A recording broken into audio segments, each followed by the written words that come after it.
about a under-the-radar fragrance, guys. I did an unboxing for you guys, I think about a week ago.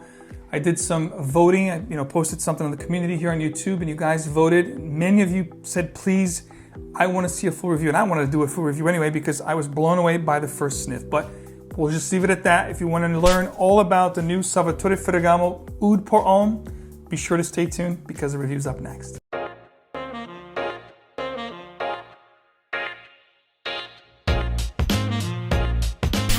Welcome back to another fragrance review. Today it's all about the new Salvatore Ferragamo Pour Homme Oud or Oud Pour Homme, which was released last year, sometime mid last year, mostly in Europe and the Middle Eastern market. It really didn't make it here to the US. It was really under the radar, which is one thing that I love to do is blind buy myself. I know it's not something I condone because it can always backfire.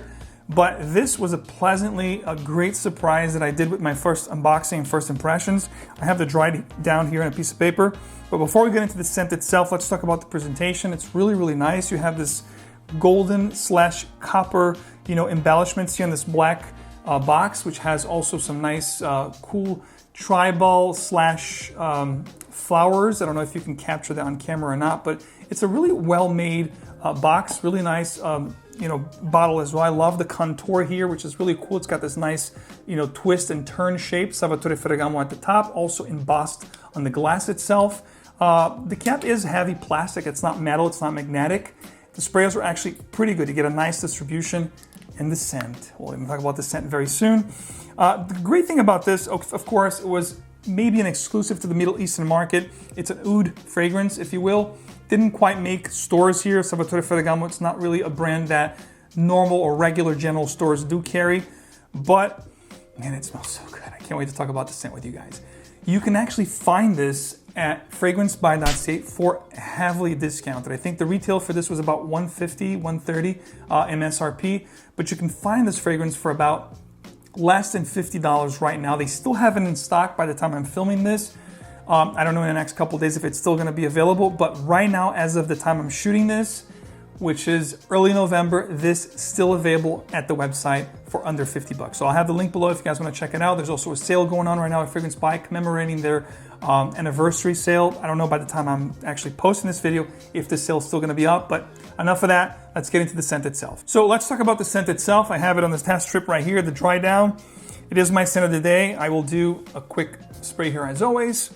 Talk about the opening, and my God, this opening is bold, it's brash, it's bodacious. It's one of those fragrances that at hello, it's definitely gonna scream quality. This could have easily been a niche fragrance if this was bottled by, let's say, Tom Ford Private Blend, and they would ask 300 bucks for a 50 mil.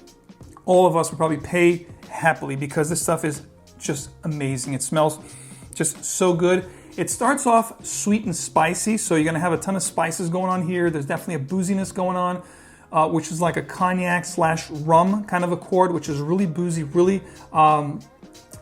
just captivating right up top. That booziness here will stay throughout the scent until about midway point. Once you get into the heart of the fragrance, that booziness from the cognac / rum is going to fade away to make room for the leather. The spices will come to play, which will become a little drier of a fragrance. The oud is just going to peek its head. It's not really a predominant oud, even though it's called Pour Homme Oud. I don't even think oud is listed as a note. I do get a tiny bit of a little bit animalic / smoky oud facet in the fragrance, but it's ever so slight, ever so smooth, ever so in the background. The most predominant feel here, it's going to be this animalic, leathery feel.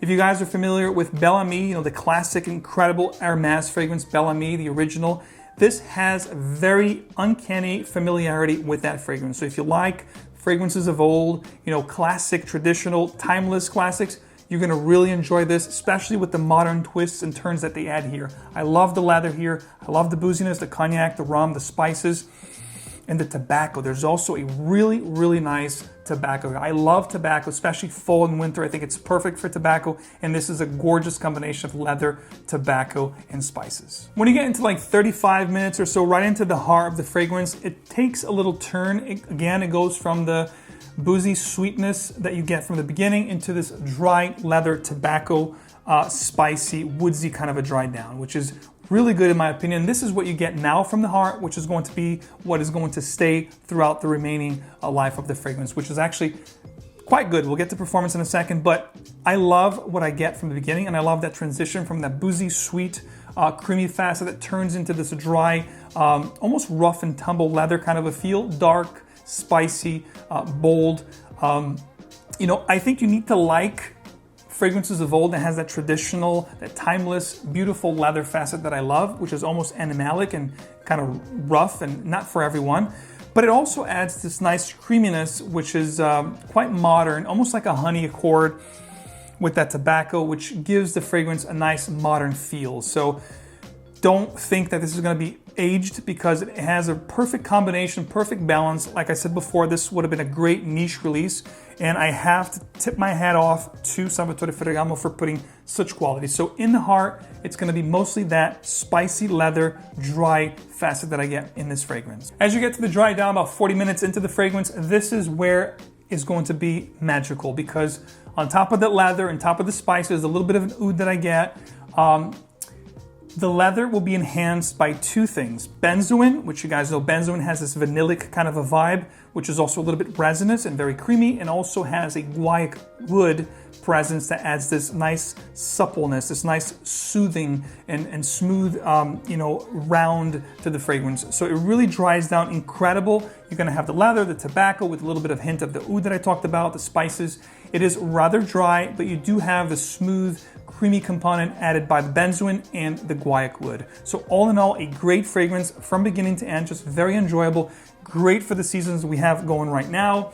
I think this is great for date scenarios. I think this is more fitting for evening wear and dressier occasions, but I most definitely think that you can pull this off during the day for the office. I think this would be great for meetings if you're a CEO type of guy, or if you're somebody who wants to convey a very well-rounded vibe about yourself, that you're somebody who knows where you're going, knows what you want. I think this is like a boss, CEO type of a vibe, type of a scent. This is a attention-commanding fragrance. If I had to say, you know, the perfect way to describe this is a fragrance that will turn heads as you walk into a room. It'll leave a tremendous sillage. If you want a fragrance that projects really well for the first couple hours and leaves a great sillage, this will be a great one. Now, as far as the performance, as we're talking about that, I think it is great when it comes to the projection. It pushes really nice for the first hour and a half, 2 hours, leaves an incredible sillage, especially if you spray your clothes.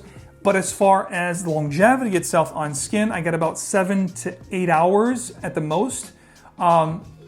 If it was really cold out, I had to really go crazy on the sprayers, meaning I had to do 4 to 6 sprays. If I did about 3 to 4, it would be around the 6-hour mark, which is really not bad. I mean, if you spray your clothes, you're gonna get that tremendous sillage that I talked about. So performance is definitely above average. And for a fragrance of this quality, of this, you know, kind of scent profile, just below $50, I think it's a complete steal. If you have a taste like mine, if this all sounds interesting to you, I think it's definitely a great pickup. A lot of people, when I did the first impression, asked me, hey Max, is this a safe blind buy? I don't think any blind buys are safe. No difference here. But if you have a taste like mine, and if everything I talked about in this video sounds interesting to you, this will be a great pickup, a great addition to your fragrance wardrobe, especially at this time of the year. If you're looking for a great fall/winter fragrance to rock for the next few months, I know I will. Definitely one of my favorites from Salvatore Ferragamo, a total hidden gem, and one that you can most definitely expect to see in my top videos in the upcoming seasons for the next few months. Definitely make some top videos for sure. This stuff here is fire. 3 words that are used to summarize Salvatore Ferragamo Pour Homme Oud, or Oud Pour Homme. This is leathery, it's spicy, and it's warm.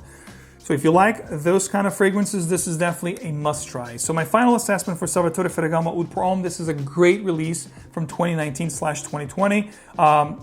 It's a shame that fragrances like this, and here's another one too, guys. If you like Noir Umber from Issey Miyake, you're gonna love this, because they share a lot of the similar spicy components, a lot of creaminess, some ambery facets. So if you like that fragrance, this is a great one to check out. And again, going back to what I was saying, I think it's a shame that fragrances like this remain under the radar unless we bring it forth. Once we talked about it, kind of hard to find them in the US, especially. I think they stay, you know, close to the European market, the Middle Eastern market, and this is the stuff I love to see from designer house. Kudos to Salvatore Ferragamo, which I put it right up there with Issey Miyake and right up there with Cartier. I think they're always giving us some really daring and unique fragrances that are off the beaten path. Case in point right here, guys. So as always, let me know if you have tried this one. What are some other hidden gems that you guys have found and discovered this year so far? Please be sure to comment below. Go crazy. I want to maybe check out some new ones, some things that I haven't tried yet, and I want to definitely see what you guys have found that maybe I'll find my next best hidden gem. So go ahead, leave your comments below. Let me know if you've tried Salvatore Ferragamo Oud pour Homme, wherever you are in the world. Maybe you have access to this. Please let me know your thoughts on this. If you like this video, if you took anything of value, please leave a like, touch that subscribe button for me, and touch the little bell icon so you get videos like these, hidden gems, top videos, straight into your feed. As always, remember, fragrance is emotion in motion. It's an extension of your character, so be sure to choose your fragrance wisely and wear what truly moves you. I'll see you right back here again real soon. Take care.